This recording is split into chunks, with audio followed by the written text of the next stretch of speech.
Hello' everyone, আপোনালোকক মোৰ অন্য এটা মিনি ভ্লগলৈ স্বাগতম জনাইছোঁ। এই দুদিন যিহেতু ভিডিঅ' দিয়া নহ'লে, গতিকে দুদিনৰ ভিডিঅ' মিলাই আপোনালোকলৈ বুলি আগবঢ়াই দিছোঁ। আৰু এইফালে আমি যাবৰ বাবে ওলাই আছোঁ, কিন্তু যাব লাগিছিল এফালে গৈ পালোঁগৈ আকৌ হস্পিটেল, এটা বিশেষ কাৰণত হস্পিটেলহে যাব লগা হ'ল। পিছত বাৰু গ'লোঁ, যাৰ বাবে ওলাই গৈছিলোঁ।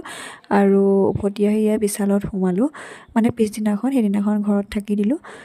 পিছদিনাখন আহি বিশালত সোমাই অলপমান বজাৰ কৰিবলৈ আছে, সেইখিনি কৰি লৈ আৰু আহি ৰুম পাই গ'লোহি। আৰু আমাৰ এজনে কি জানেনে, একদম গাড়ীৰ পৰা নমাই দিছোঁ, আনি ৰুমত থ'বহে পাইছোঁ। সি একেবাৰে দৌৰি আহি চিধা তাৰ কামতহে লাগিছে। এয়া কাপোৰ পেলোৱা কামটো মানে সি পাহৰি যোৱা নাই।